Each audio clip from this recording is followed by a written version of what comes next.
Going live? All right, looks like we're live. Hey out there. I guess first just say welcome to everybody. Glad some people showed up. Hopefully a lot more people come in and we'll just get to talk about game salaries and just programming jobs in general, programming salaries, game design salaries, and how to just make money as a game developer. I'm going to do a full video about this later, or like a nicely edited one where I'll go over stuff with a lot of details and all that. But I wanted to just kick it off with a little live stream and see what kinds of questions people had first, see what people are really interested in, and just kind of practice and go over, like I said, talk about these things a little bit before we actually do a fully edited video. So I'm going to be watching for questions in the chat. I'm going to be flipping over to screen sharing and back and forth a little bit, playing with the stream deck. But if you guys have questions, feel free to just drop them in chat. I'll try to hit them as they come along. I do need to mute my desktop so it doesn't keep beeping, and close Skype real quick so it doesn't just keep popping up over everything. After that, be ready to go. Let's see, just set that to invisible. Hopefully that does both Skype windows. Too many Skypes is always fun. Anyway, how's everybody doing out there? Don't forget to hit the like button, by the way, before we get started, just so more people come in and ask interesting questions, and we'll get more ideas of things to talk about.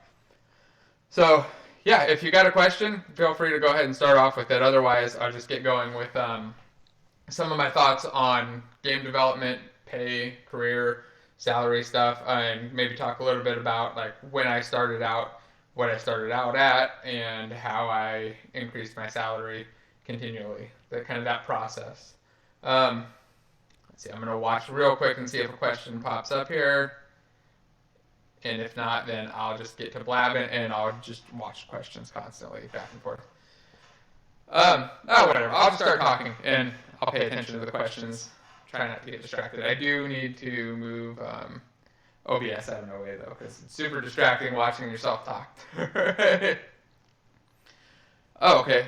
Oh, somebody asked, is it possible to work as a game programmer in a AAA company without a bachelor's degree?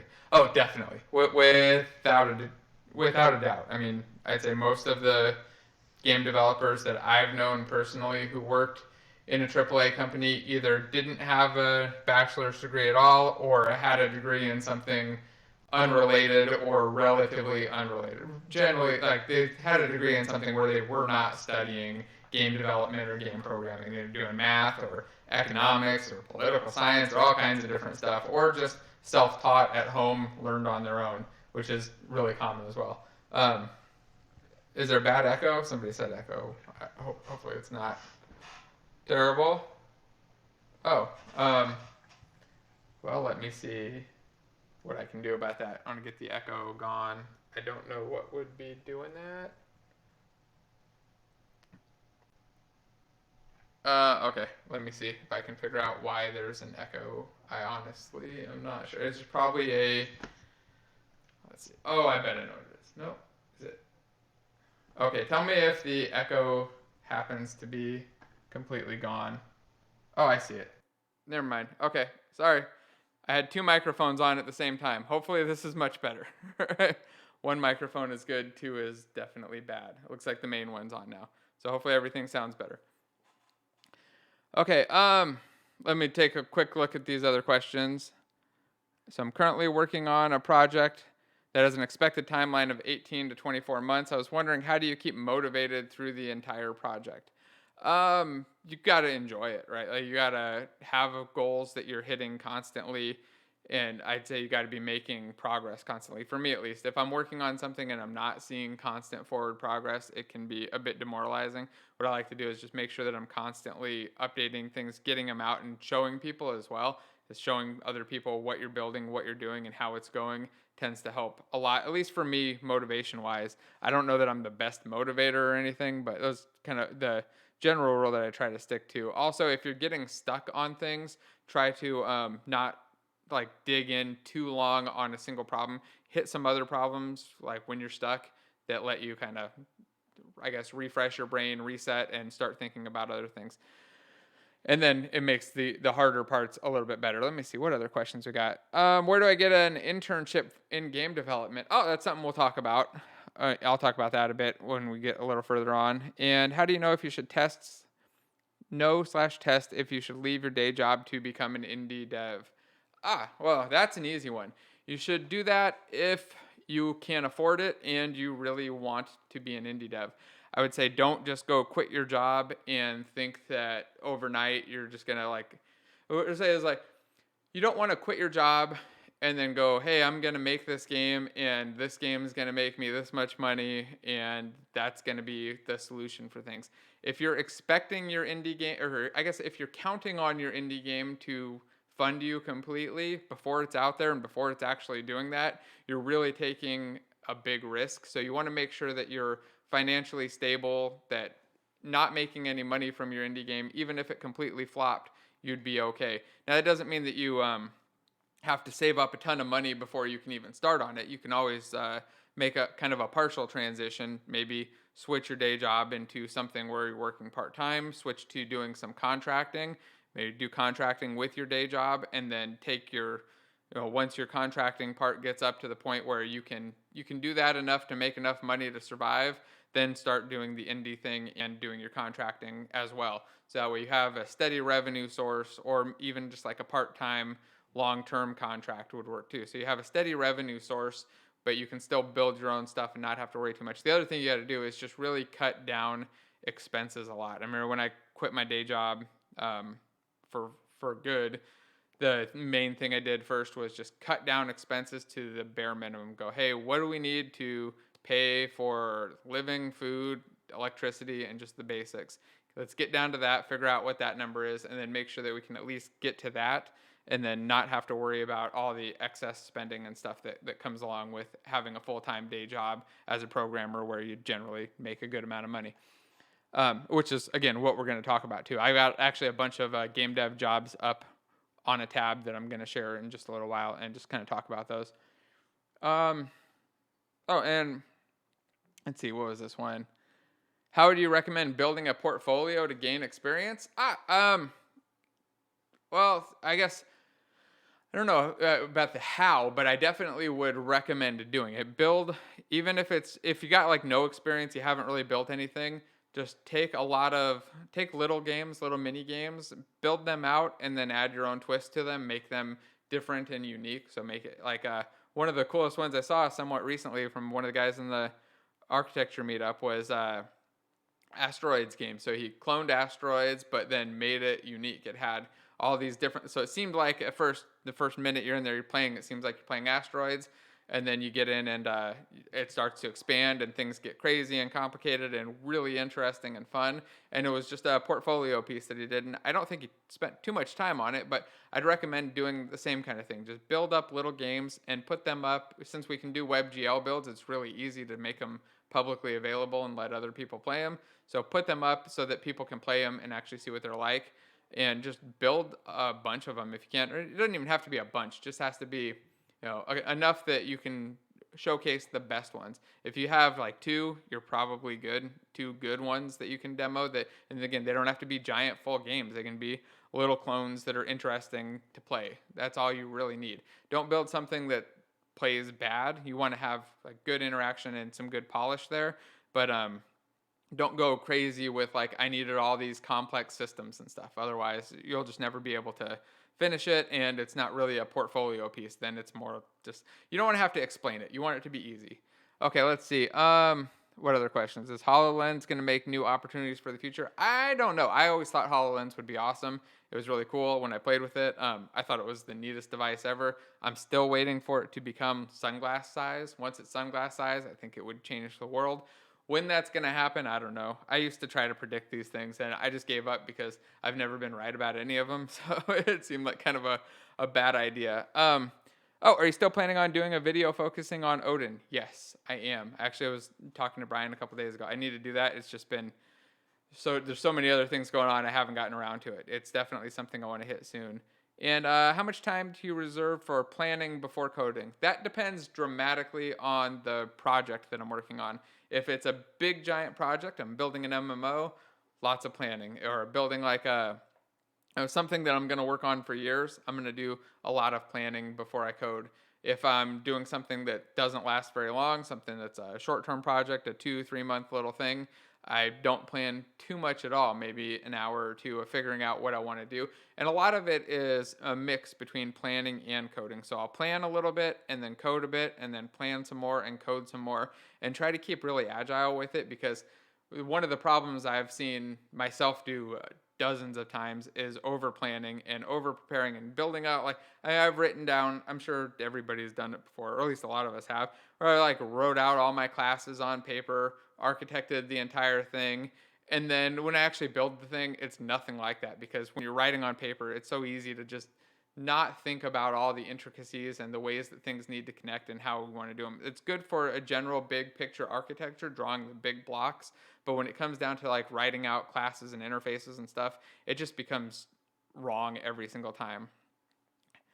Let's see. How do you keep code clean and customizable and reusable? That's a lot of practice. Keeping things simple, following the solid principles is the easiest thing to do. It's like the easiest thing to say. Just go look at solid principle videos, watch those, and look at where they apply to your code and where your stuff is messy. Okay. So I want to talk real quick just about job stuff. There's still a ton of questions. I want to pause on them for just a minute, because I really want to just briefly discuss pay rates in job and in the game jobs, from programming and design, and also the oh, thank you for the super chat. Also for the non-game programming stuff, because I've done a lot bouncing back and forth between the game industry and working on enterprise stuff and web stuff, and then back in the game industry. And I've also talked to dozens of game designers and developers and stuff about this. And I think that it's something that a lot of people get confused on. So a lot of people tend to think that, I want to be a programmer. I kind of want to be a game programmer, but I don't want to be poor and broke. And I heard that game programmers don't make any money, so I'm going to go into regular programming and work on what I would call less interesting projects. Sometimes they're really, really boring projects. Sometimes they can be fun and interesting, but they're almost never as interesting as a game, unless maybe the game you're working on is something terribly boring to work on. But most of the time when we're working on games, it's a lot more fun. So when I started off programming, I think my first actual programming job was at Intel, and I think I started off just on an hourly basis, and it was like $15 an hour, I think. It's been a really long time. It seemed like great pay at the time. I was early 20s, working as a programmer at Intel. I was like, oh, this is freaking awesome. Like I get to code stuff and get paid, and it was good and all. I liked it. And Intel was the kind of place where you'd get raises relatively nicely. So I'd get like, I think by the time I left, I was almost at 20, and I didn't even stay there for, it was a little over a year. And then immediately went to start working on games. So I went from Intel to, actually, I'm still wearing my Sigil shirt again, went to Sigil, and I'd applied there a couple times, or at least once before, for a game design job that I was really excited about, because I wanted to do game design. At the time, I kind of knew how to code. I understood my way around, but game design was what I thought was going to be super fun and really, really interesting. I didn't really want to do programming. I thought it was just kind of like a means to an end and a fun little way to make money. And it was also like a neat way that I could prototype out some of my game design ideas. So I like made a little class tester so I could like design classes and then run them in this little fake text-based setup to see what it was like to play them. Anyway, I got the job there. Well, I applied for a design job. The design jobs were paying like $24,000 or $32,000, I think. They were somewhere in that range, and it wasn't super amazing. In the area, it's actually really, really bad because it's in the San Diego area, so it's like way below the cost of living, because the cost of living here is extremely high. But I would have been happy to take it. Anyway, didn't get that, and what instead happened was I stumbled into a tools job at the same company doing tools programming, which, if I remember right, I started out at, oh goodness, I think it was right around 40,000. So it was really, really, I'd say, low pay for an entry-level programmer job. If you look at regular entry-level programmer jobs in the area, you're going to find that they're usually around probably $60,000 to $75,000 a year. And again, this is all in just Southern California, San Diego area. It's going to balance out depending on where you are. So it was, when I went in, it actually started off quite a bit lower than I'd say the industry average for that kind of a position. But it was also kind of a mix of a position because building tools for the QA department at first. And that's where the pay was low. Almost immediately, within, I guess, 2 months, I'd switched over to a job where I was doing actual tools programming for the design team instead of for the QA team. And that jump alone put me up over 50,000. I think it went up to like 55,000 just doing tools development. And I was like, oh, this is freaking awesome. Like I jumped right up, and I was still extremely junior at the time, right? Like I didn't really know what I was doing. I could build these tools. The code was terrible. Things worked, but they just kind of barely worked, right? And that stayed the same for quite a while. So I stayed in that position and even transitioned from doing tool stuff to gameplay things, building server code and all that. And I got small raises along the way. With any of these big companies, you'll tend to see like a small annual raise, like 2-3%. It's never very good. And the only time that you really get any kind of a bump, at least from what I've seen, is when you get a new promotion. So you go up a level as a developer, go from junior to mid-level or whatever they've called it. A lot of places they'll number them like 1, 2, 3, and then they'll go to senior 1, 2, 3 and stuff like that. Every time you jump up there, you get a small bump. I wouldn't say it's a huge bump though, but maybe you're looking at 10 to 15% increase instead of that annual increase. So really, when you think about it, it's like a 8% because you're losing the 2% on that annual one. Not really exciting, right? Because like it builds up slowly, but it's not a good way to actually increase salary overall. So I stayed there for quite a while, and by the end of it, I think I was up to, I don't know, 70,000-ish, which is about good for a junior level or entry level in any other industry, right? Or any other software industry. So I was, at the time, of course, getting paid a little bit less, but there were some other benefits that I was getting that other places weren't getting. Like we were getting annual bonuses. So as long as we shipped things, if you were on a team that shipped things, and this happens, it depends a lot on the company, but depending on the company, you may have shipping bonuses. And with MMO companies, they tended to be pretty common. So I'd get a bonus every year that was like 10%. So automatically getting a 10% bump, which helps a bit. The other thing I wanted to say though was that like, even though, sorry, Skype is popping up again. I thought I killed it. Skype, go away. Let's see. I got one more. Is there another Skype window? There must be. Yep. Oh, I'm okay. I don't know. It's marked as away on both. I'm just going to kill it. Okay. So anyway, small increases along the way. And I tell this to everybody. Staying in one job is a terrible way to increase your salary. Raises often are just generally not good. Even if you get a raise, like people get all excited. Hey, I'm getting a raise. And then you find out like, oh, okay, making like a couple $100 a month extra. It doesn't tend to be very noticeable or very big.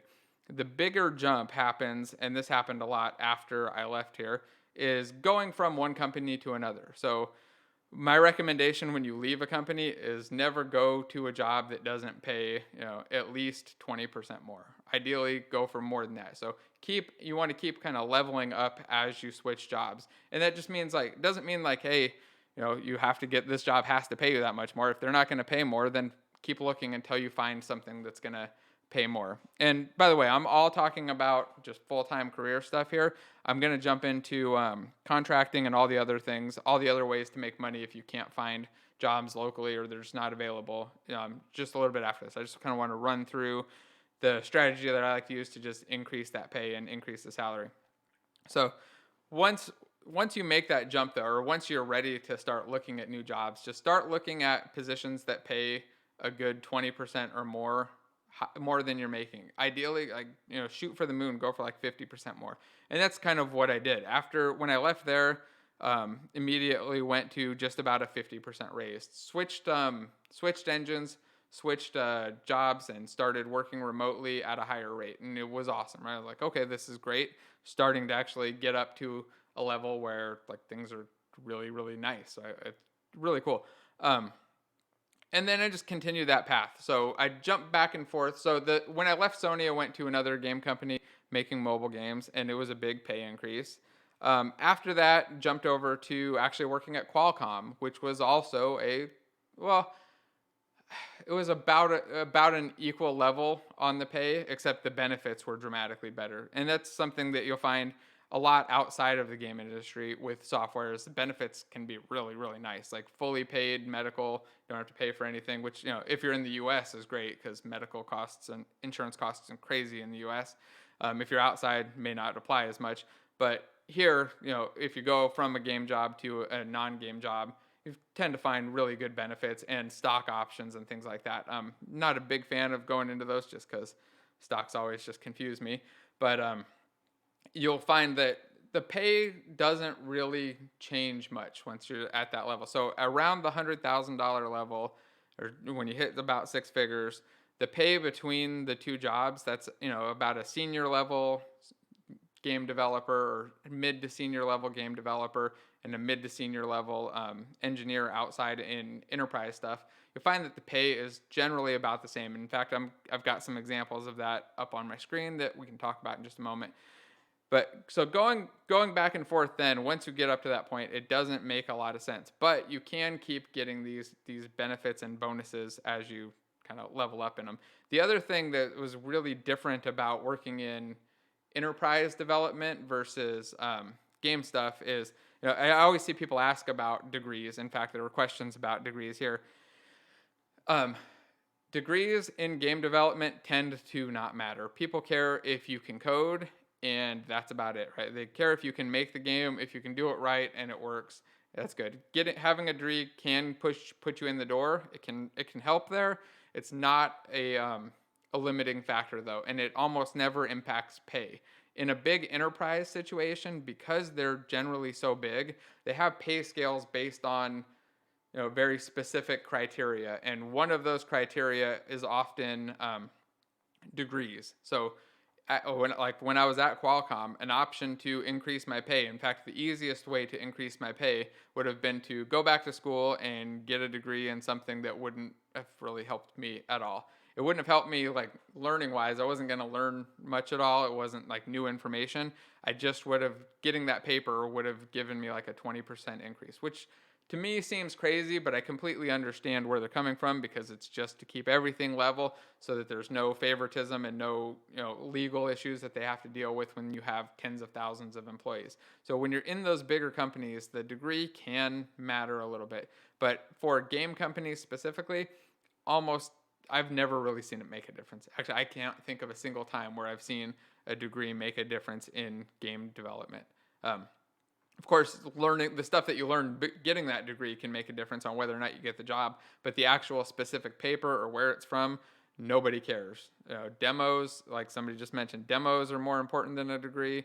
Your experience and your portfolio, dramatically more important than a degree. I've met plenty of developers who came fresh out of college and couldn't create a simple Flappy Bird clone, right? They're like, I know how to code, I know the fundamentals, I've never actually made a game. That's not nearly as useful as somebody who's like, hey, I've been making these little games for the last 2 years. None of them are amazing, none of them are great, whatever, but they work. I can build them, you can see them, and you can learn things because they're actually doing the code, struggling with the problems, and all that stuff. I think I'll stop blabbing about just enterprise and like corporate game development, and I wanted to answer some more questions and just talk about working with contracts and other ways that you can make money as well. So one of the things I've seen people do a lot, and I've done myself, is do some contract game development or contract non-game development in a game engine, specifically in Unity. I see some of these appear in Unreal, but most of the time they tend to be Unity, and I think that's just a side effect of it's being in C#, and those companies are used to C#, and it's an easy transition for them. So these jobs tend to be things like I have my buddy Rick who's always doing these jobs with museums. So they'll build these interactives. If you ever go to especially like a kids museum, you'll see the touch screens and things where you drag stuff or swipe them, or you go and you interact with a Kinect, right? Like there are little games that you interact with the Kinect, and they're usually meant to be like a learning type experience or some information and fun mixed together. And those are, I'd say, amazing opportunities because they tend to be really easy to do contracts. Like imagine you're building a game. You've got dozens of systems. You've got high scores. You've got leaderboards. You've got levels and power up. You basically have to build these around people playing them for a long time, right? To monetize, you either have to be able to show ads or you have to get people convinced that hey, this game is a lot of fun and you should share it. With these little apps, these little interactive type things, it's really about just nailing down a 30-second or 60-second experience. You don't have to do much more than that. You don't have to worry too much about things like memory management or performance. The system is known. The hardware specs aren't changing. Nothing is changing. You don't have to worry about many variables, and the gameplay tends to be simple enough that a toddler can handle it. So those things tend to be amazingly good for just contracts, and there are a lot of them out there. If you just start looking around, there are government contracts to do these kinds of things, and there are a lot of them at nonprofits and things like that. And you can find contracts for these online as well. I'm not great at finding these. I know a lot of people who are, and I think that anybody who's really interested should be able to find a lot of these opportunities available. They also don't require you to relocate. You don't have to be there. So if you're in another country or you're in another state, in a place where there's not a lot of game dev opportunity, it's a great way to it's a great way to work on the game engine, in the game engine, with jobs that pay really well for the amount of effort. So you can charge $5,000-$10,000 on some of these and do them in maybe a couple weeks. Some of them could be as simple as like a 1-week project, depending on your experience level. Obviously, that's somewhat of the extreme, but I've seen plenty of them like that. Also, with virtual reality, when VR first hit, there were a lot of these where people were paying $10,000-$15,000 for these little virtual reality experiences, and it was something that you could put together in a week or two. If you knew enough about VR, you'd built a little bit of VR stuff and played with it, you could probably build it relatively quickly. And again, they're very profitable and a good way to subsidize income while you're trying to build up your own indie games or build your own indie game studio. By the way, I'm going to just ask again for everybody to hit the like button so we can get that number up and just get more people in here. And then I'm going to jump over to questions and then start looking at some actual software engineer jobs. Actually, let me look at the software engineer jobs and then I'll look at questions because there are a lot of questions coming up and I want to talk about these before I forget. So let's see. Let's hit the button to show the desktop. So people ask a lot, like where to find game dev jobs. And I was just going to share some of the places that I like to look. The best one that I've used in the past was this CyberCoder site. I used to use it because it was a good place for C# development. So they had lots of C# jobs on there, and there weren't a lot of Unity jobs. And this is like 6-7 years ago. So when I was looking at other options outside of the game industry, thinking like, hey, do I want to do non-game stuff? This was a great site for those kinds of positions.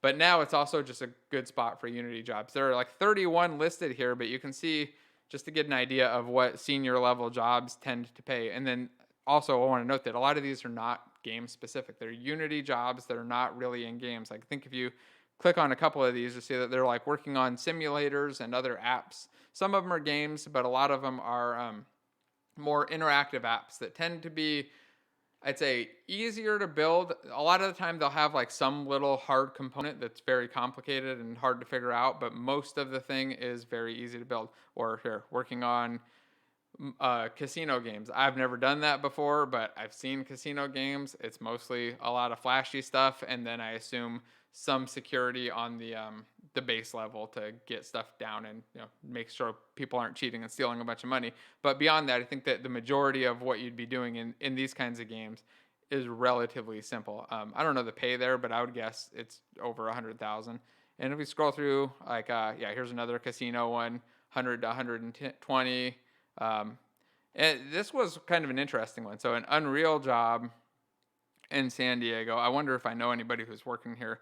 But their pay was actually lower than all of the Unity jobs, which kind of surprised me. When I looked, the Unreal jobs tended to pay less than the Unity jobs, which, again, I was shocked because I expected, normally there aren't as many Unreal developers out there as there are Unity developers. So I assumed that it would be kind of the opposite, but it's not.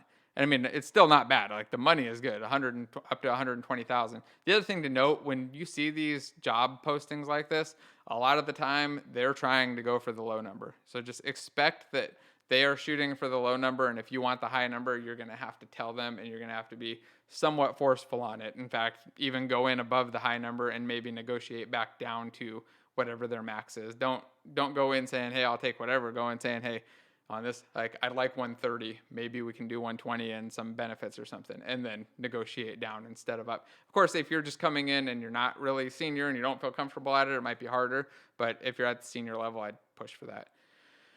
Yeah, here, golf enthusiast, right? 140,000. And then you go to the Unreal one. It's just surprised. Well, this is also in Florida. So that's the other thing you're going to see a lot of, is that a lot of the jobs in California in general are going to pay 50% more or even higher. Although this is a manager job, I don't think that counts. So anyway, you get the idea. There are a lot of these jobs out here, and all I did was search for Unity, and almost every one of them pays on average 100,000 or more. So there's definitely a lot of money in the industry and a lot of money just in Unity development if you can find these positions. But I want to look at a couple other ones. Which ones did I have pulled up here? Skip this. Gamma Sutra.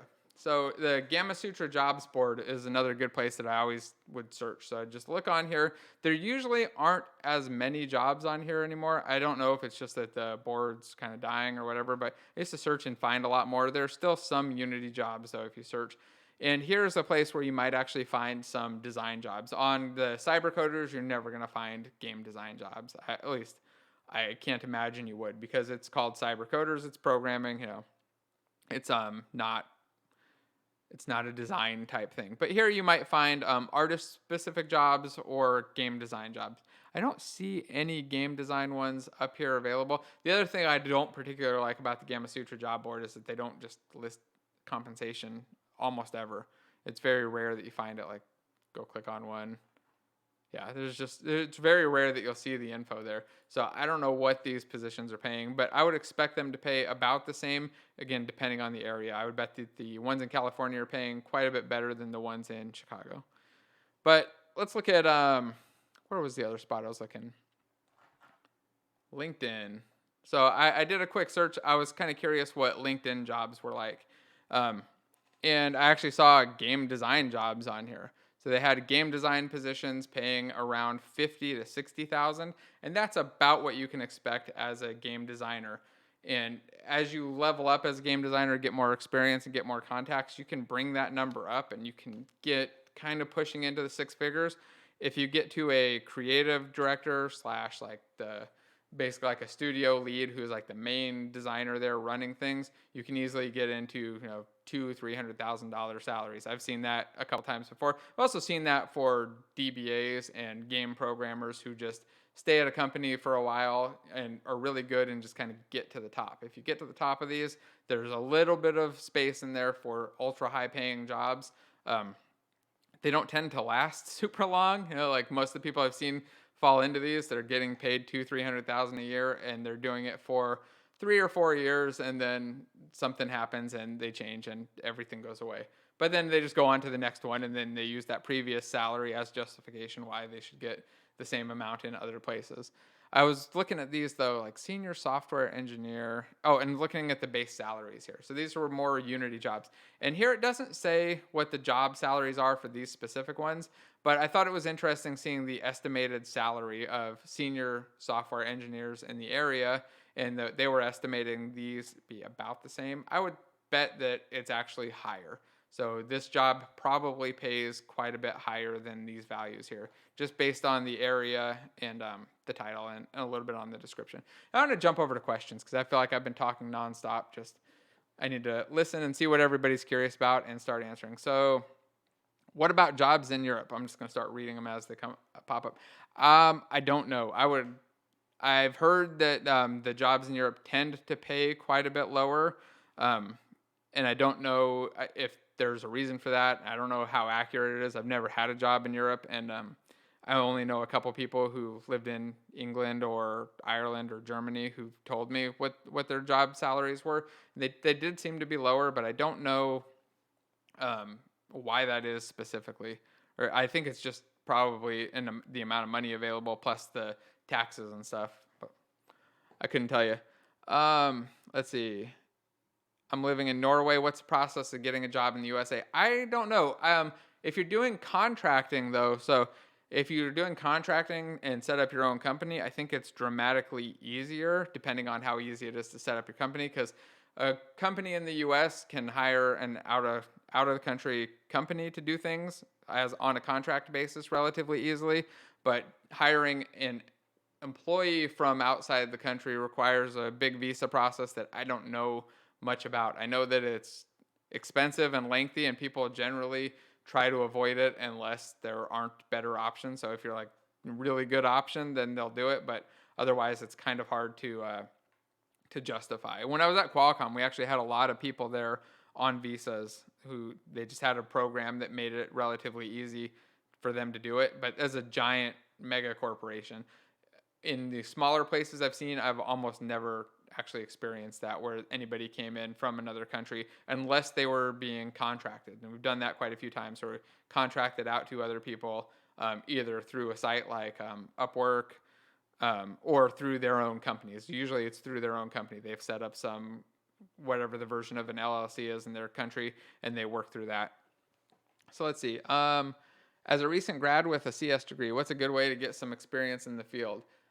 Start by just building some things on your own, I'd say. Like just build a little bit, get used to the idea of building a game. When you go in for a junior game dev job, you want to be able to say that you can put together a small game on your own and contribute to a big game. That's kind of what people are looking for from a junior developer. You want them to be competent enough and driven enough that they can make their own little thing. It doesn't have to be an amazing game, but they can also be, actual contributors to the project when they're coming in there with new ideas or new thoughts or just being able to get the work done. Let's see. Sorry, I'm trying to catch the questions as they come by. I'll just read them as I see them, and we'll try to get to them. What kind of thing would you make for a portfolio to make it very attractive to employers? I think I hit on this a little bit earlier, but I'd make small games that are different. So take an existing game and modify it a little bit. Make it start seeming a little bit normal and then get cooler and more interesting.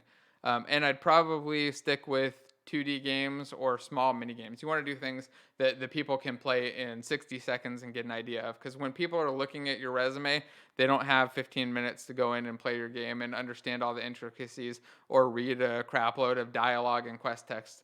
They're not hiring game programmers to write quest text, and your quest text is not going to be exciting. Your story stuff is probably not going to be exciting. Show them interesting little gameplay things that you can demonstrate in a minute where they can get in and be like, oh, this is kind of neat, and then go, oh, wow, 30 seconds in. This is really cool. That's what you want to get. You want to get that shock, that surprise at the 30-second mark that, oh, this is actually way cooler than I thought it was. Let's see, what other questions we got here? Should you make a mobile game or a desktop game? I would go with desktop, and if you're doing it for a portfolio thing, do like a WebGL one. You want to just be able to send them a web browser. You don't want to send them an app. You don't want to send them an executable because 90% of people aren't going to do it then. If it's just a WebGL one and it's linked in your resume or your application, and people can just go look at your portfolio and play the game, they'll play it. If they can't, they probably won't, and they'll skip it. People don't trust random executables. People don't want to grab out their phone, go search for your thing, and install it on their phone. So I'd say go for WebGL if you can. Should you record a video of your game? Maybe, but I'd go for a playable version if you can.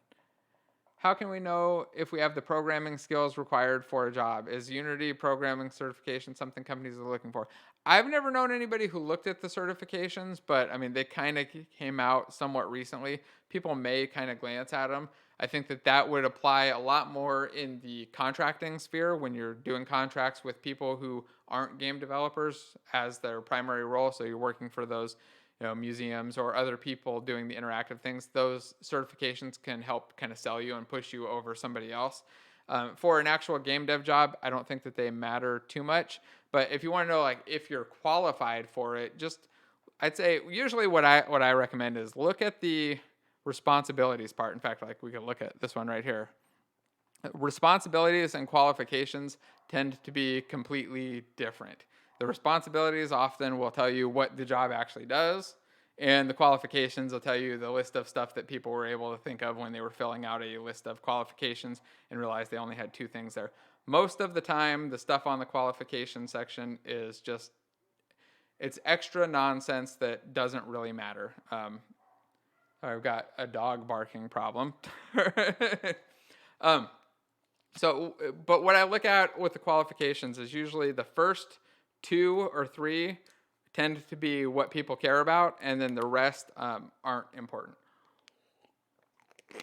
In this case, the qualifications aren't even like technical qualifications. They're like, hey, can you deliver projects? Can you write?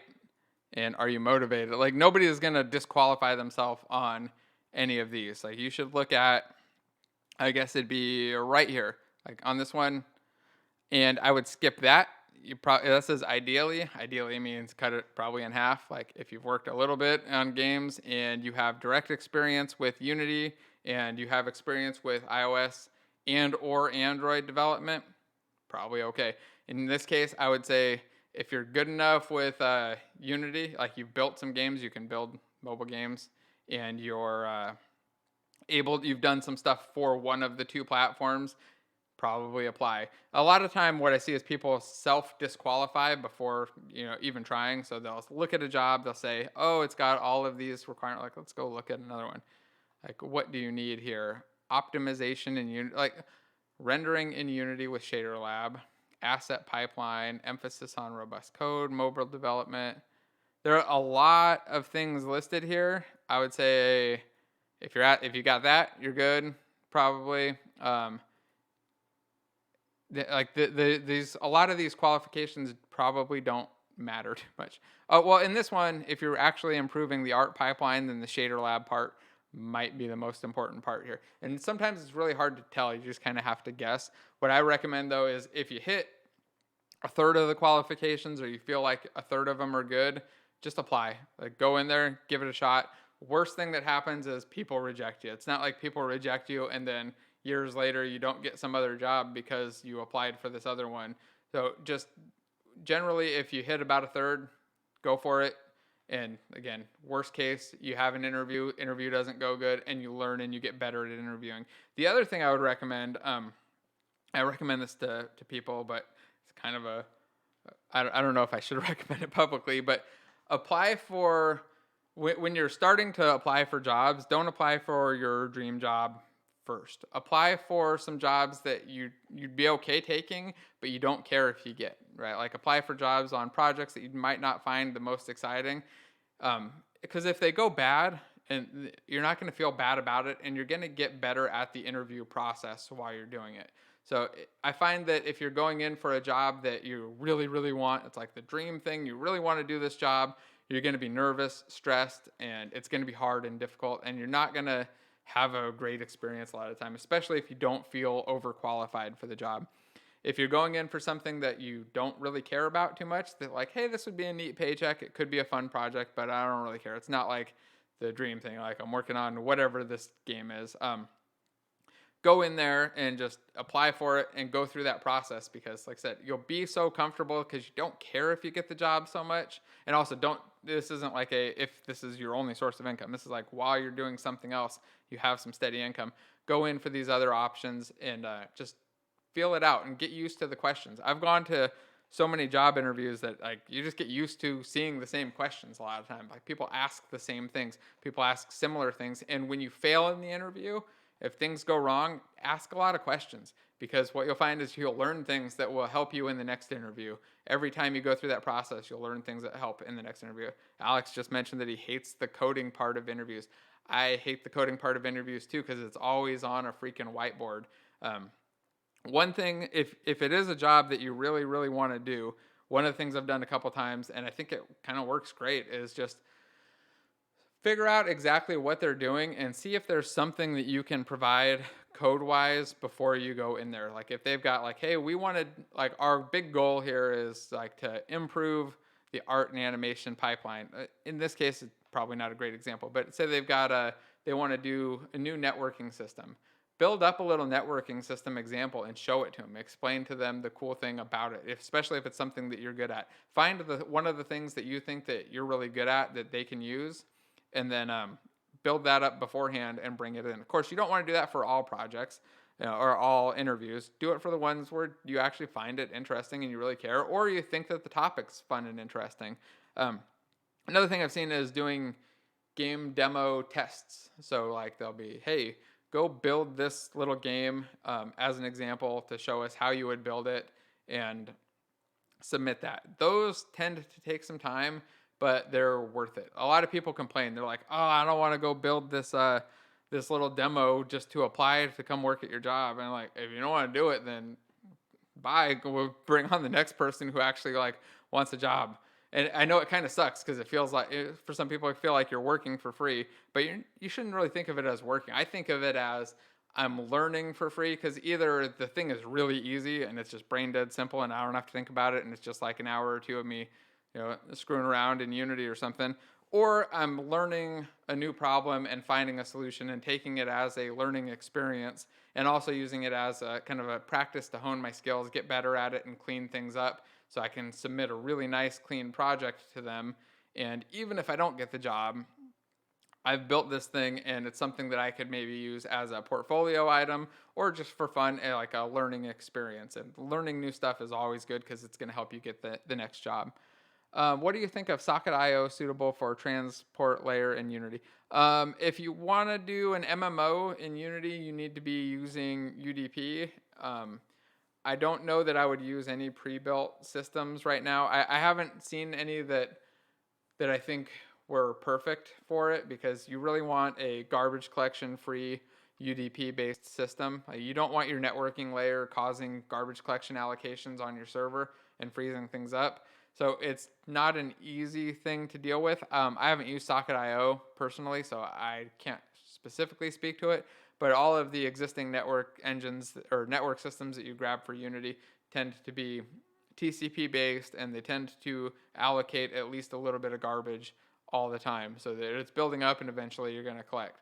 So I'd say if you really want to build an MMO, first just build the game. Don't worry about the performance part from the beginning. Well, if you have a team and you have the skills to do the performance part, then get on it. But otherwise, don't spend all of your time thinking about the networking layer too much if you haven't even got a game yet. Get the game going, make sure that you're actually going to build it, and then start working on optimizing it. But just know that you're going to need to swap to probably a full UDP system that's probably custom built and or custom built on top of some existing libraries. But I haven't seen any existing stuff that's just out there that is perfect for it. There are a lot of things that'll get you started though. So I'd start with something that gets you going and build your game. Make sure that it's fun and interesting before you dig in too much on optimization and stuff. It's a lot of the like the micro optimization. It's very easy to get into the habit of just making your code, this low level code, really really fast and never actually building a game out of it, and then the low level code doesn't do anything, just gets thrown away. Fun as a learning experience, but not super useful as a actual game thing. So let's see. What's your experience as indie development in relation to payment versus? Okay. So a couple things here. So there's indie companies, like the smaller startups, tend to pay pretty well, if that's where we're going. So compared to big corporations, the smaller companies actually tend to pay well. And I think that it's largely just because of supply. The big companies working on super big AAA games, they have tons of people applying. It's pretty easy to pick and choose who they want.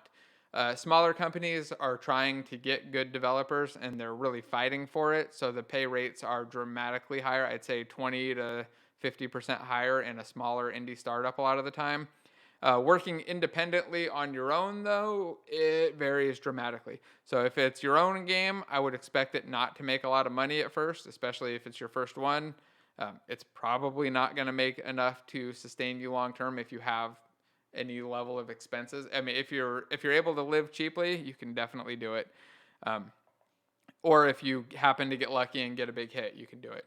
The contracting side of stuff also pays really well. You just have to remember to negotiate your value and don't undercut yourself. A lot of the time when people are contracting, they will undervalue themselves, underprice themselves, or underestimate how much work is involved in solving whatever the problem is or building the thing. So you want to make sure that you kind of overestimate how hard it's going to be and maybe even overestimate your cost, because it's easy to negotiate down. It's a lot harder to negotiate up. So start at a high point.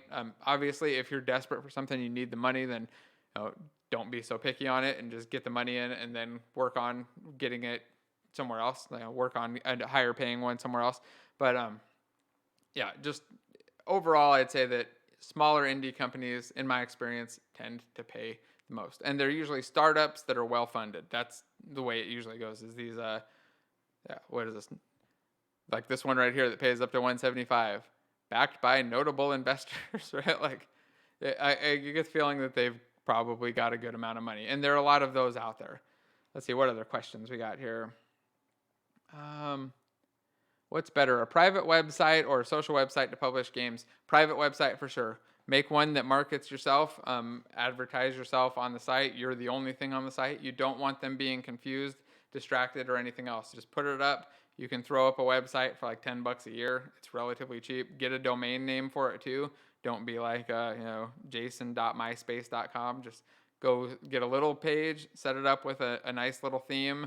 It's not too hard. It's going to take you 2-3 days maybe at most, and then start publishing out WebGL builds is what I would do, along with your resume and any other experience you can put up there.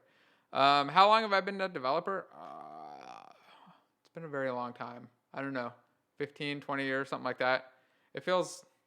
Doesn't feel that long, but every time I look back, I just get sad because I realize I'm getting old. Let's see.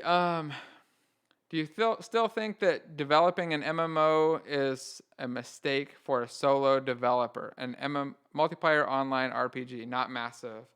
I would say don't do it as your first game, right? Like, people underestimate the amount of complication or just complexity that comes with making your game multiplayer and online. Making a single, like a 2-player game, 10 times harder than making a 1-player game. It's just dramatically more difficult. I would say for your first game, if you're going to be multiplayer, keep it super simple. If you're going to be anything other than super simple, keep it single player. So that way you can build out a relatively complex game, figure out all of the systems and the way things kind of work, and build it out and have fun with it before you're struggling with every time I want to add something, it's a multi-day process to put in this one little thing because I have to figure out all these other networking constraints and issues.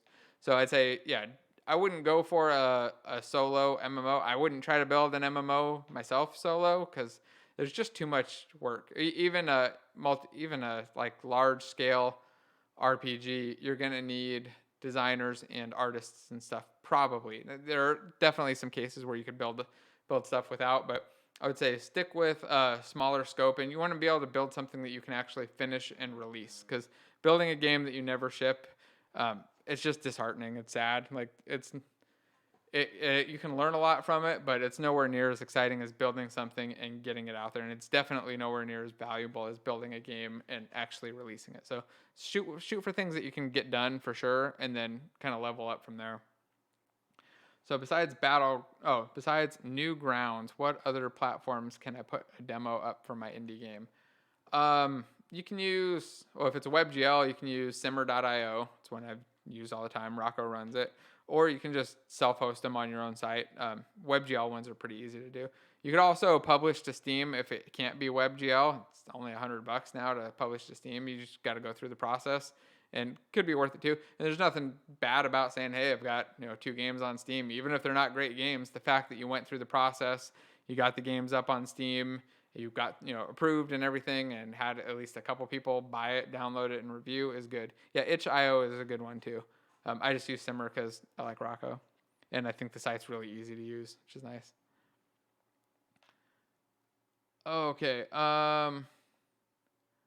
So I'm getting about $3,000 a year as a Unity developer with 1.5 years of experience.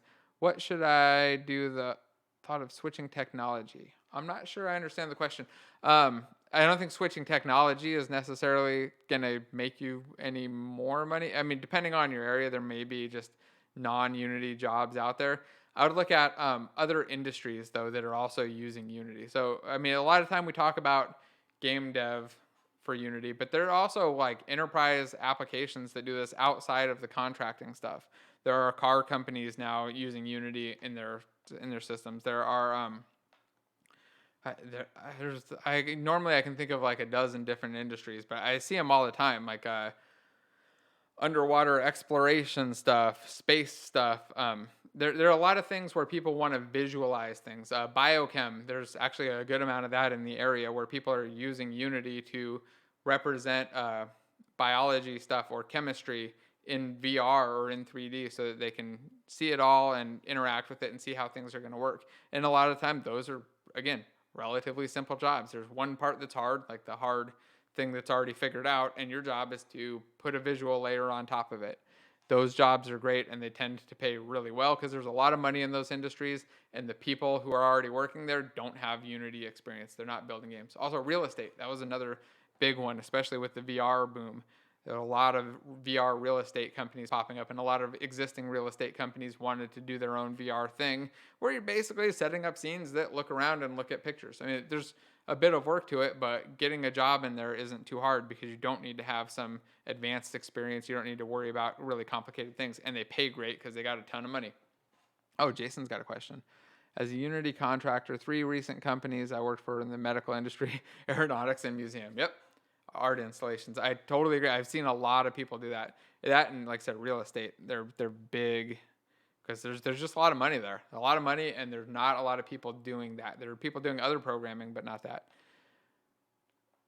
If you know modeling in Blender and you know basic programming, would you build assets for your game? I wouldn't, just because I like to focus on one thing, and I'm actually so terrible at it. I do have friends who do that though, who will occasionally build art for their own game. They still don't generally do it like full time. What they'll do is maybe they'll throw something in or put something in or make tweaks to a thing. But a lot of times they'll still, if they're doing bigger projects, have artists that are going in and creating it, because creating art is time consuming, creating code is time consuming. Creating code is generally much more expensive. You can get art relatively cheaply online. You cannot get code that's good cheaply online. It's a lot easier to plug in art. So you can find an artist who can make cool things and you can make little tweaks to it to make it work. Way, way harder with code. So that's why programmers tend to get paid more. Let's see. Is it wrong or looked down on to use assets from the marketplace? Nope.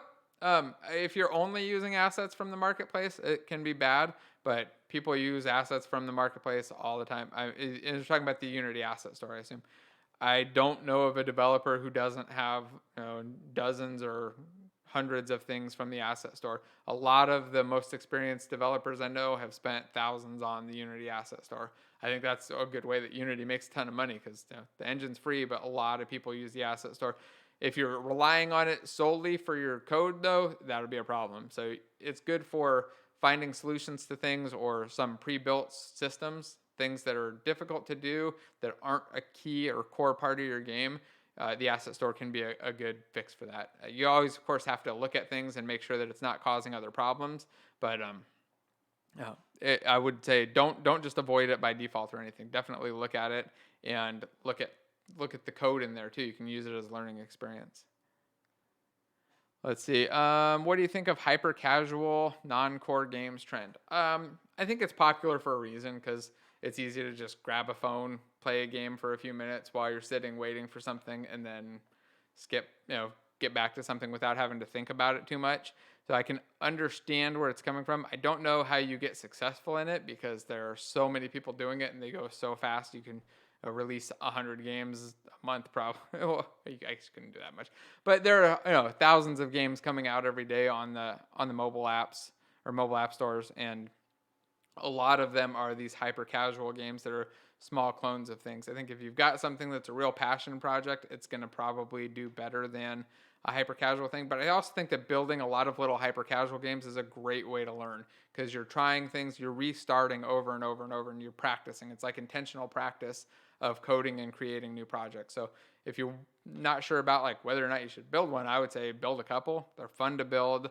They're fun to share. They're easy to share with people. Just I wouldn't expect to get rich off of them. Some people are, but most of those people are spending $50,000 or $100,000 a day on advertising to get to that level. They're big companies with a lot of money that build some things. They take the best ideas, build them out, slightly better polish, and then advertise the hell out of them. Let's see. What do you think about mobile AR? I've never really been too into it. Like, I've played with it a bit. The idea of just sitting there like with a phone up there like this, looking at things, it just doesn't interest me too much. A part of that is probably also because I almost never leave my desk. Like, I'm always here or very rarely somewhere else unless I'm like driving, and then I probably shouldn't be holding up my phone. So it's never been a big hit for me. I'm much more excited about the idea of HoloLens on sunglasses. So I can walk around and just get extra info about whatever I want, or ask Google questions and have it answered. That's one of my favorite things to do. I'm driving, just talk to Google. When somebody has a question, I'll ask Google, and my wife go, "Why do you always ask Google? What the hell?" Every time she asks me something I don't know the answer, I just say, "Hey, Google." Oh, there they go. They all lit up. Got a lot of them in here. Okay, what else we got here? How long have I been doing this? The game programming in general, like 15 years. Programming, like 20-ish. And YouTube stuff, a couple of years. And currently I am working on games, teaching people how to make games, and doing YouTube stuff, and just having a lot of fun with it. The one game I'm working on actively is Pantheon, by the way. It's a MMORPG. Let's see. What else we got for questions? Would it be a good idea to sell models on the asset store, and is it easy to sell there? Yes. If you're a good artist and you can make stuff, or you're just consistent and you're willing to make things right, you can make a lot of money. I've talked to artists who make way over 6 figures with art assets that they have on the store. They just keep putting up new things. They put up whatever they want that they think will do good, and they have fun doing it, and the money just keeps rolling in. I probably wouldn't limit to just a single source. Like, when you've got your art done, put it on the Unity store, probably put it on the Unreal store, maybe some other places too. Make it available in a couple spots so that you're not wholly reliant on one source for it. But definitely, it's something you can do to make money. What I would do is look for what you want to find are assets that a lot of people would use. Right? Don't try to make things that are very like niche type things. Like, you don't want to make notebooks, right? Like, don't make notebook models or models of a mouse or something, right? Make models of things that people like to build a lot. So funny animals, funny characters, interesting characters. Weapons tend to be popular. There are a lot of them out there, but it's to build things that people are searching for, that people. Okay, maybe we're back. Are we back on?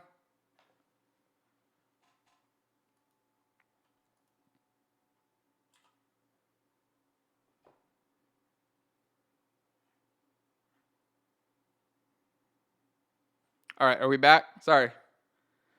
We got somebody's working on the internet here. I can see him on the camera out there. He's working on phone lines and stuff. So I think it just dropped out for a second. Anyway, yeah. So work on things that people would that a lot of people will want to use. Don't work on rare little things, and build a lot of them. Don't stop. Like, don't expect the first one to be a giant hit. Like, build just a ton of games, or not a ton of games, a ton of art assets, and keep releasing them. Another thing that works pretty well for like the asset stores, start off with a low price.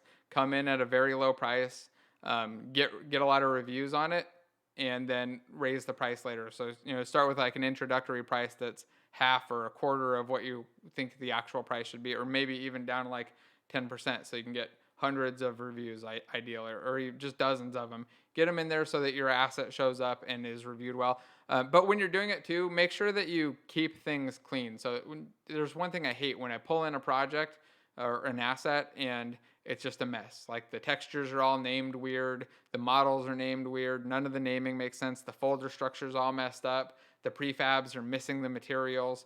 Get all of that stuff right and go through the process of importing it into your project a couple times, and ideally give it to a couple people and get some feedback on very specifically on the import process and the using of the assets, so that you can make sure that that's as perfect as possible. It'll just help with reviews and purchases. Let's see, do you think that it's better to use in-app purchases to make money with mobile games, or just sell the game for an upfront cost? I have no idea. I've seen people do both and be successful. The biggest companies tend to do lots of in-app purchases, but they also tend to do lots of analytics, lots of data tracking. They know who's going to buy what and what will sell, and they have very specific systems built on top of that. I've never been good at monetizing mobile games. So in my opinion, like I just try to work on making the games fun, and then when it comes to like mobile stuff, let somebody else figure out the selling, because that is very confusing for me. How can I increase organic downloads on Google Play? I have no idea. I mean, other than getting more people to install it and review it, that's outside of my wheelhouse for sure. Oh yeah, and Jason mentioned people also prefer to buy packs of things. So when we're talking about making art, if you're building a thing and there's only one of it, you got to remember like people can't use that necessarily in their game unless it matches the art style. So if you build a lot of things that match and that have a similar art style, it can be a whole lot easier to sell them. Because I personally am the same way. If I see a character, I'm like, oh, that character is really cool, but there's nothing that really matches it, so it won't fit the theme, or there's no environment that matches it. If you can do environments and characters that match, that's amazing, because then people can just grab it and they can start building and prototyping. Most people grabbing stuff on the asset store aren't trying to release a full game. They're not trying to build some big published game. They're building their own little hobby projects. They're building stuff for fun. They're building samples or other things that they think are interesting. So you want to appeal to them and make it as easy for them to use your assets in there as possible. So start off with like a simple starter pack too that has like a lot of the fundamentals, and then let people buy add-ons to just keep expanding it out. Which is one of the things they do great at BitGem. I always recommend their stuff too. They have lots of little free things that are great, but they have a ton of things that just really match with the theme. So you can build an entire game around that whole theme and have it just work and look good. All right, let's see. What other questions do we have in here? All right, with that internet disconnection, I feel like I lost a couple. Let's see. Would you build 2 games in parallel? One that would build in a short time and one that you put much more time into. I've done that a little bit. Usually what happens though is that the ones that I'm not putting a lot of time into, the short-term ones tend to fully take over until I finish them, and then I get back to the big one, and it gets kind of hard to manage them. But I still do it. It's really hard for me to stay focused on just a single project because there's so many interesting things that I like to do. So yeah, I wouldn't be opposed to it, just as long as the important one is the one that you do first in the day. Try to get like the first, or my general rule is like whatever the most important thing to do for the day is, like do that first, right? Eat, shower, all that, and then do the important thing, and then save like the time when my brain's shutting down a little bit, and then work on the other things when I don't need to necessarily be at 100%. The thing that I can work on at 70% or whatever. Do you have a Udemy course? No. And that's just because I know people who have stuff on Udemy, and it's been, I've heard a lot of complaints. So I never went with it. It also seems like it's just not an easier way to do it. I've got games or courses up on my own site though. It's just at game.courses. Let's see. What other questions? Is it required to get a dev game or degree for game dev work? Nope, not at all. I think Jason answered that too. Like I said, most of the people that I know who work in games do not have a degree in game development. I'd say probably half of them don't have a degree in anything. The other half, maybe a quarter of them have a degree in CS or something somewhat related, and then the other quarter have a degree in something completely unrelated, like liberal arts or political science or something else. Sometimes people with math degrees get interested in coding. Seen quite a few of those. I got a degree in electronics. It helped me when I wanted to wire up my little Knight to feel comfortable doing it, but like it doesn't help at all with the actual coding, right? History or whatever. Like the degrees don't tend to matter. I mean, and they definitely don't impact the hiring decision, at least not for any game place I've ever been. Your degree is relatively irrelevant. People care about what you've built, what you can build, and what you're actually going to contribute. Because as I said before, I've met plenty of people who had a degree in CS or game development or game programming and had never actually coded a game. You'd be surprised how easy it is to go through, you can get a master's degree and never have written actual working code. It's kind of amazing. And just writing the code is so much faster to learn. How's work-life balance as a game programmer? That depends dramatically on where you are and what you care about. So for me, it's really never been a problem. There are occasionally times when like some emergency pops up and you got to crunch on it and it can be distracting. But there are also a lot of times when things are really, really chill. Like yesterday, for instance, I spent almost the entire day trying to work out a couple semi-emergency issues for a demo that was appearing. Some things popped up I didn't know about, and I worked like from, I don't know, 8 to 8 just on fixing these things. But most of the time, that's not the case. Majority of the time, it's a fun work environment where you like the people that you work with generally, and everybody's pretty chill and really interested in their job. It's one of the things I love working about game development, or love about working in game development, is that most people there really love their job, and they're there not because it's some crappy job that they fell into that they hate. They're there because it's the thing that they've always wanted to do, and they're really excited about it. And sometimes people get burned out and they don't like the project or they don't like the manager or whatever. That happens all the time. But you almost never find people who are in the game development industry and are like, oh man, I really hate doing the job. Like, again, sometimes there are problems that people have with other things, but not with the job in general. Usually people really are happy to be there, they're excited to be there, and they're doing something they love, which is why I wouldn't want to do anything else, right? Like I don't even see that with general programming. With general programming, I see people who like it. They come in and stuff, and there are occasional ones who are kind of crazy like me who just love it and would do it for fun. But in most of the time, you don't see web programmers going home and programming their own website just for fun. Game developers, that's almost always the case, right? You almost never find a game programmer, a game developer who hasn't worked on some side project or isn't working on some side project for fun because they're excited, or they're going home and they're just constantly working on their main project because they're so excited about it and love it.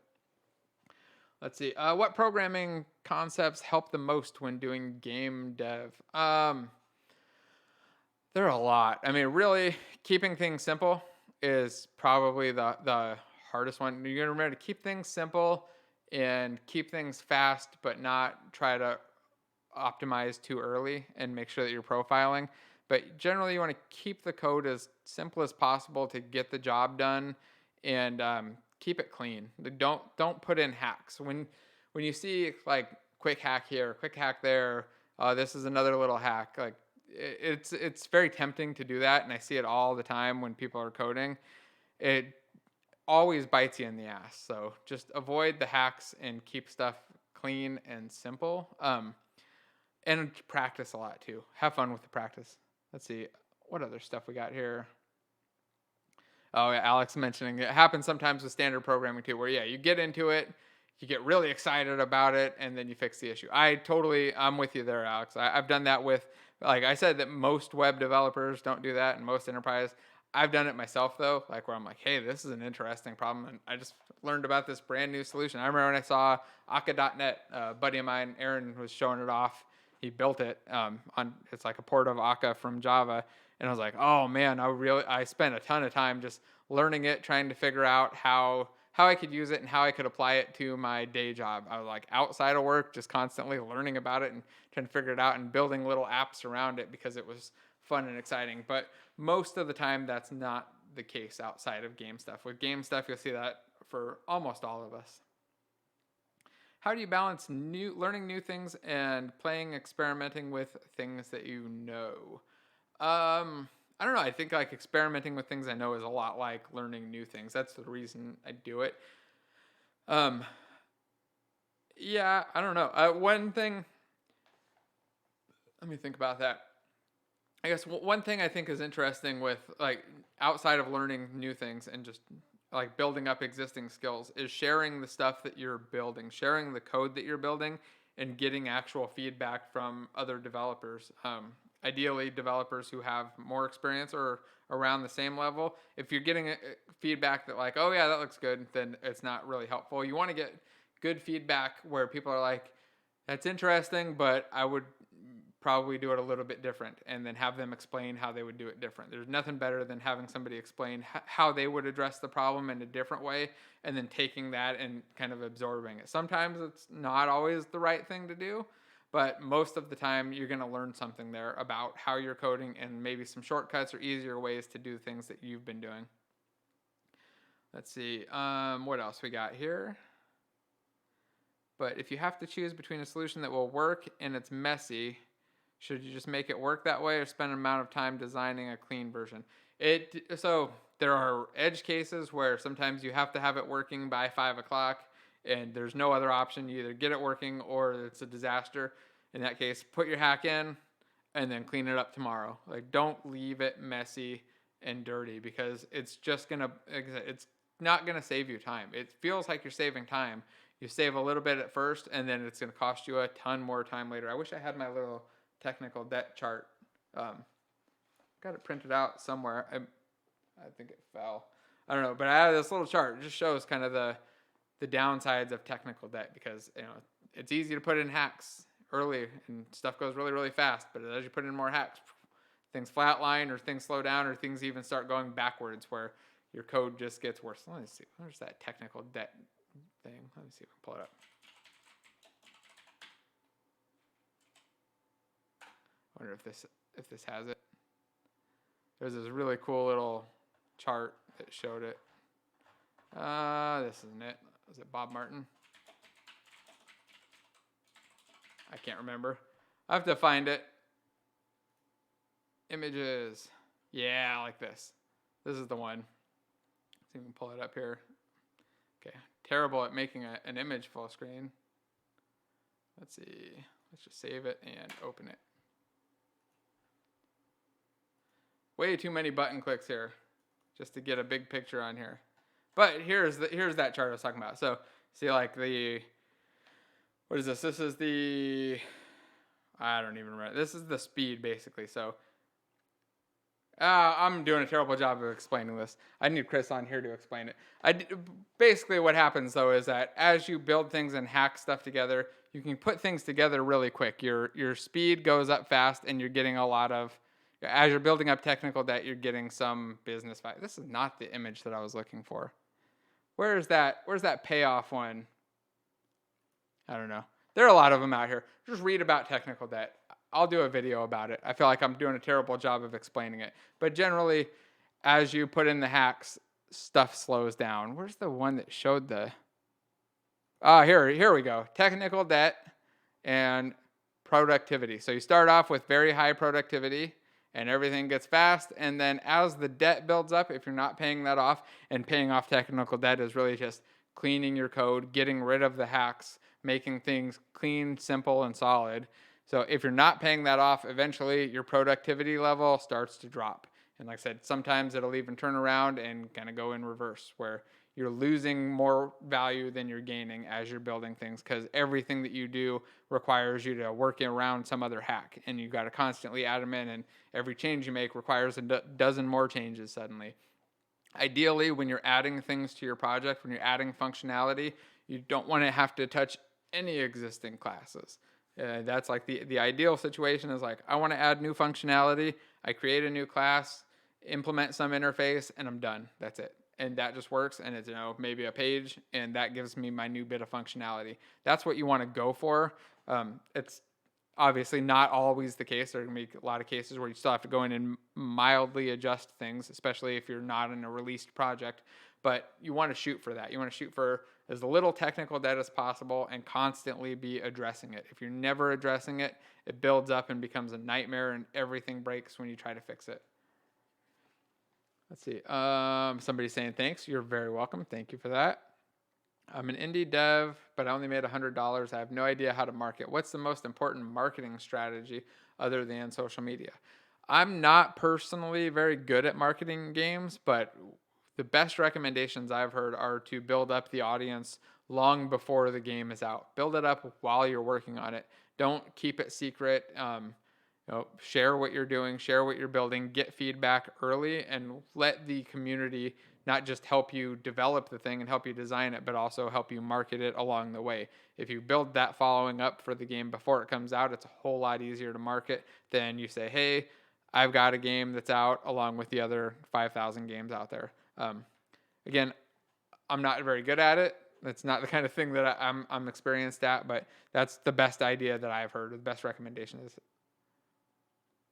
Let's see what else we got. Do you have any advice on hiring freelance programmers to help build a game you're working on? Look at what they've built before. There are a lot of options out there for hiring developers.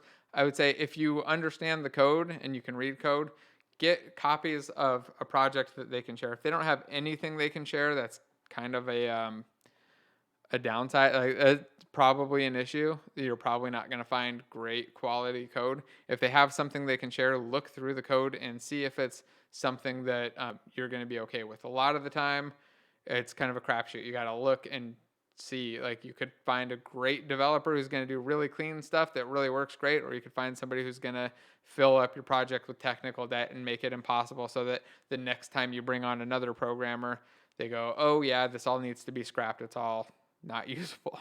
It's very, very hard to hire programmers if you're not a programmer, though, I think.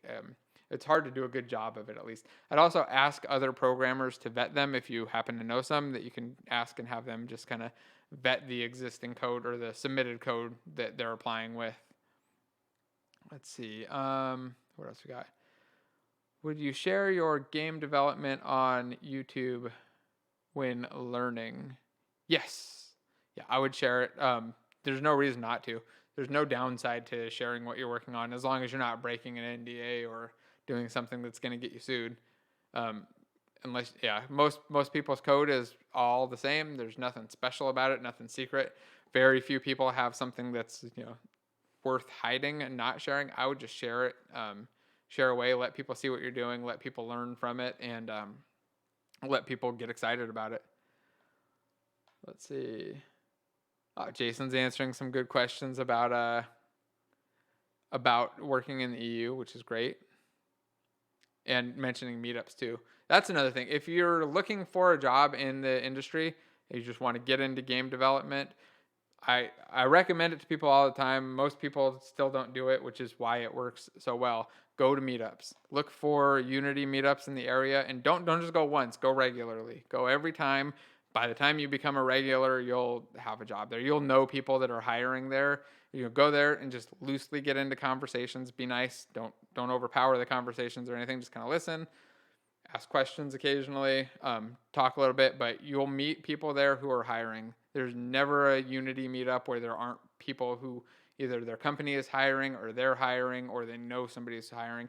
Usually it's all of the above. The meetups that I go to, there are literally papers on the table with all of the job openings at the place that's hosting it. They're like, hey, we're hiring, and they want developers who are interested enough to go to these meetups. They want developers who are really into Unity and want to learn these new things, these new topics. That usually you go there and it's like somebody's presenting, talking about something. The last one I went to, I was talking about unit testing. And they want people who are interested in learning these things. And you'll pick up new skills, you'll meet new people, and getting a job is so much easier that way. I mean, it's very, very easy to get a job. I turn down jobs at meetups all the time because there's just so much opportunity there. But you got to go. You have to go, and you have to go regularly. And you got to talk to people. Right? You can't just go sit there and not say anything. But you don't have to talk a lot. Just got to go there and just chat a little bit, get into casual conversations. You don't have to know anything about it. Sometimes a lot of the people that go there are like fresh out of college or still in college and still getting jobs. If the nearest meetup is far, far away, drive. Like that's what I do. Now I live pretty far away. The meetups I generally go to, I drive like hour and a half to get to because they were the bigger, more interesting ones. And I still do the same. Like it takes up time. Like it's not, time-free thing, but it should be fun too. Usually they're a good time. Like you go there, it's really interesting and you'll learn stuff. Also, code camps in Southern California, we got a lot of those too. Good place to meet people and meet other developers. There are less Unity specific ones or game specific ones, but they're pretty good. It's definitely a lot easier to meet people too and get job recommendations at a meetup than it is at something like a big game conference where there's too much stuff going on and too many people. So look for the smaller local things if you can find them. Would you take a job where you could not use Unreal or Unity and would be building games like casino games? Probably not. I mean, you could, but I wouldn't want to take a job in a custom engine just because you're going to spend all of your time and years working on a skill set that's not really relevant outside of there. There are some places where it makes sense, like EA's got their own engine, Daybreak has their own engine. There are lots of places that have their own engines, but if that's all you know, it's a bit harder to transition, and especially if it's not a big gaming engine. Your skill set, you're just learning things that don't really apply outside of that job. It makes it a lot harder to transfer jobs, and I would go for something in a more popular engine if you can find it. How do you calculate the value of your game? How expensive should it be? I think you just have to do a price comparison based on what other games are out there, what the average price is for things like that. It's not an easy question to answer. Game designer doesn't seem like an entry-level position. What's an entry-level position that can lead to game design? So game design is very, very hard to get into at an entry level. And that's because there are a lot of people who want to do it, and it's very, very hard to practice and train for it. A lot of the time, people come into game design through the QA department or something else similar, where they want to do something in the game industry so they get a job that's easier to get there, and then they just make it known that they're transitioning. And a lot of the time, people in the company will be looking internally for people who have those skills.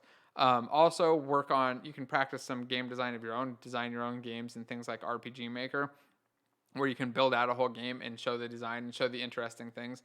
You also need to be able to talk really well about games, but I'd say the best thing to do for a game designer is lots of networking. You need to meet people, talk to people, play games with people, talk to people about the games and how they work, what makes them interesting, what makes them fun, and you got to know about a lot of things. You can't just go in saying, hey, I want to be a game designer, I play these 3 games.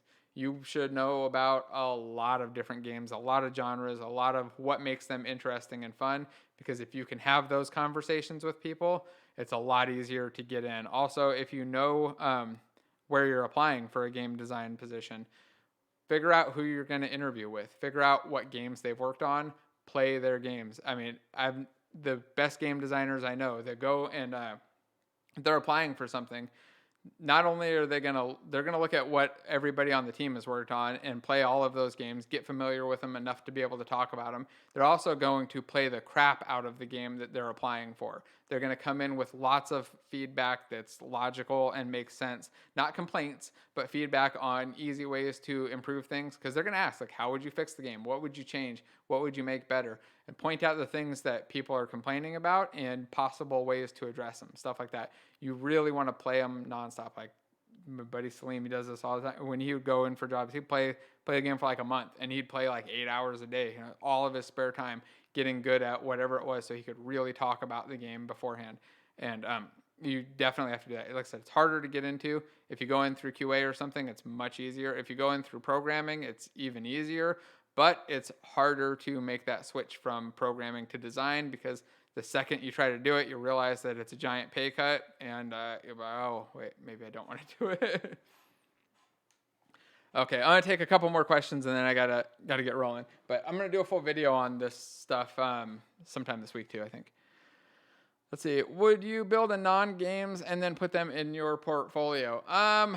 I would say if you already have non-game stuff done, then sure, put them in there. But I wouldn't just go out there and necessarily build non-game things unless you're applying for something very specifically related to it. Like you want to build, interactive museum things. Maybe make a couple of those as examples. Even put them onto a big display and show what that looks like and all that kind of stuff. But in general, I just built the games. If you're doing new things.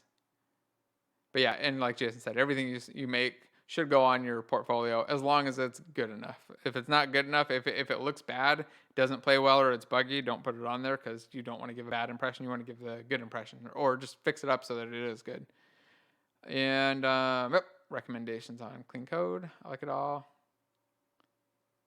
Oh yeah, and Jason also mentioned people get picked up from game communities where they're doing mods and stuff. That's another good way to practice game design too, doing game mods It's a fun, interesting way to do it where you're going to have to learn a little bit about coding, but you're also going to be learning a lot of the practical implementation side where you're putting things in, you're changing the way that the game works, adding assets, adding new behaviors and functionality in there, or just writing little scripts that change the way the game works. I highly recommend doing that. Would you recommend learning graphics programming to make us a better game developer? Yeah, it definitely will make you a better game developer, depending on the type of thing that you want to do.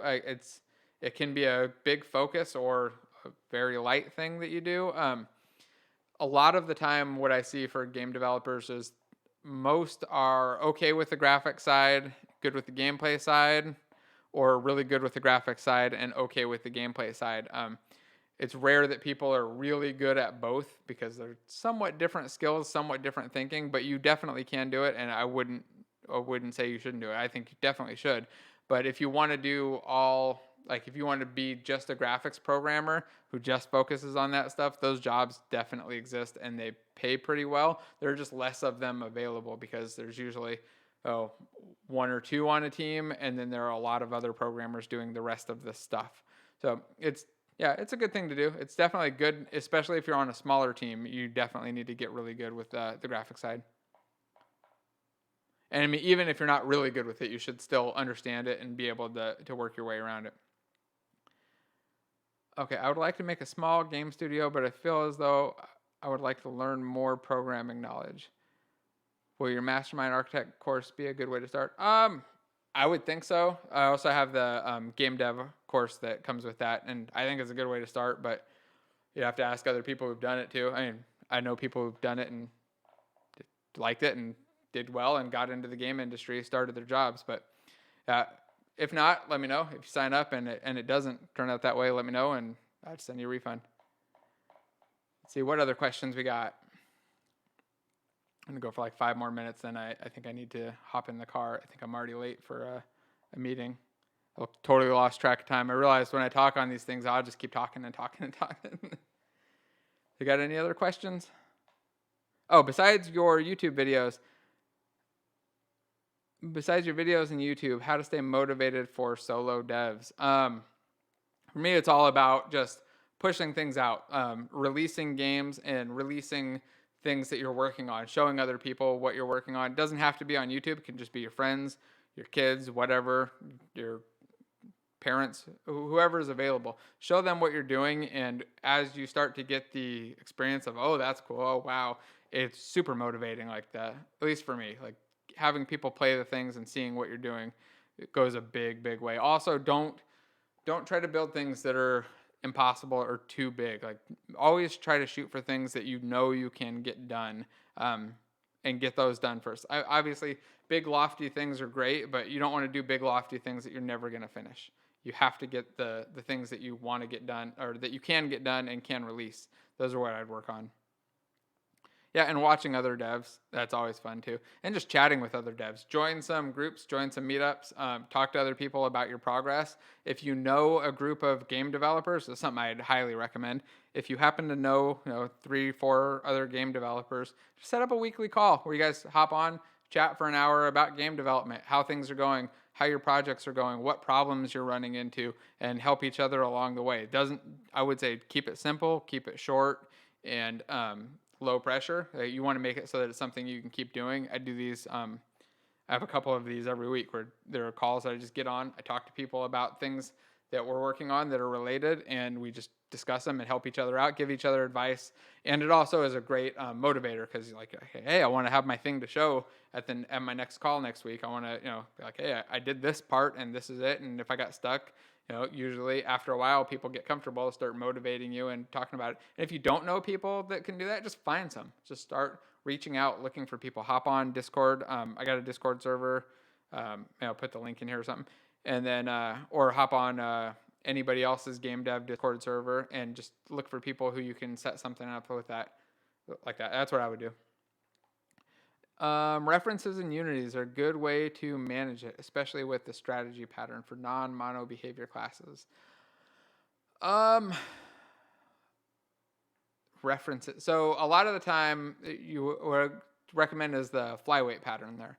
and we'll just reference back to a single thing.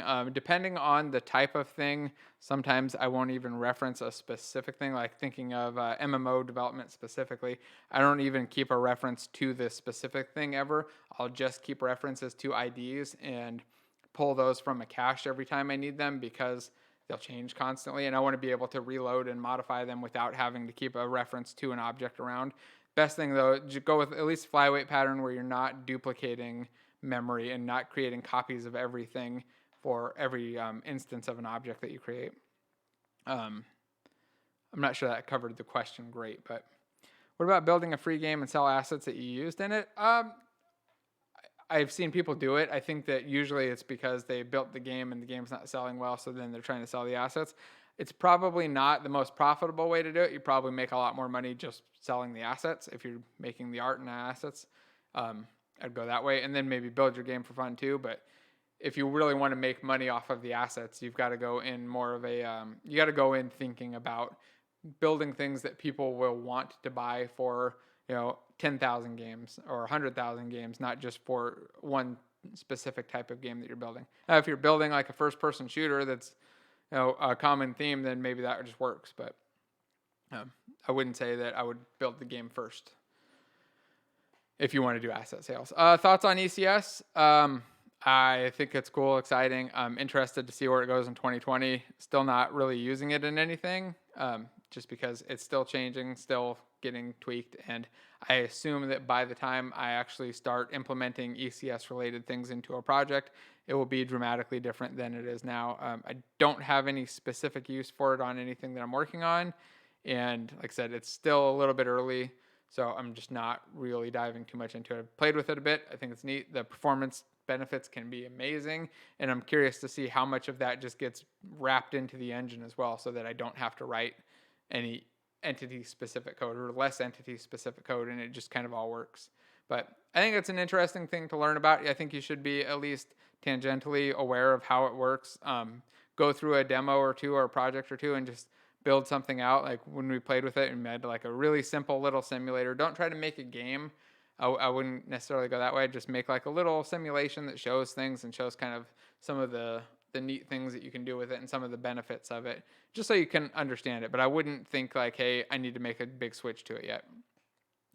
And yeah, it is hard to create interactions between things in ECS, or at least it was the last time that I worked with it. A lot of systems still weren't quite hooked up, and they keep changing it because they're just iterating, right? They're publicly iterating, which I think is great. Like it's, people sometimes complain like, oh, it's like alpha, and I hate when Unity releases alpha stuff. I love it because what they're doing is exactly like what I'd recommend with a game. They're getting it out there, getting it in front of people, getting feedback and adapting to that feedback, and they're doing it relatively fast. So they're making it better. If they just built it, in a silo in some cube and nobody saw it until they're like, hey, it's shipped, it's done, people wouldn't use it, right? It wouldn't come out the way that people wanted it. It'd be hard to use, and it probably wouldn't make a lot of sense for most people's projects.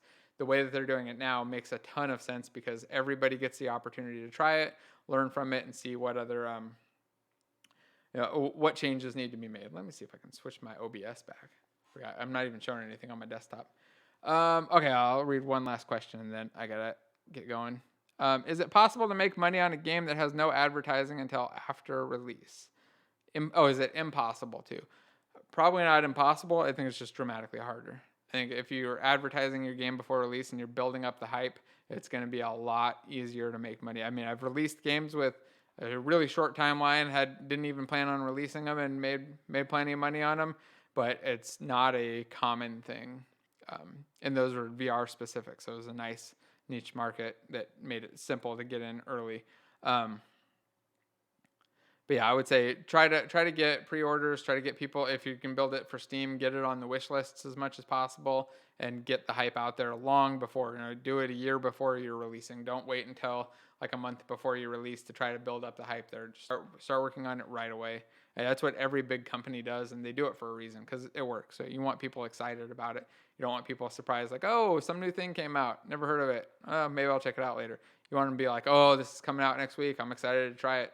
That's the hype you want to get going. All right, I'm going to drop out. Like I said, I think I'm late and I got to get going. But I want to say thanks for everybody. Don't forget to hit the like button on your way out or share it or something if you don't mind. And yeah, thanks again. Appreciate it. I'll do a full video on this stuff later and just release it, answering as many of these questions and all the salary related stuff as I can. All right. Bye, everybody.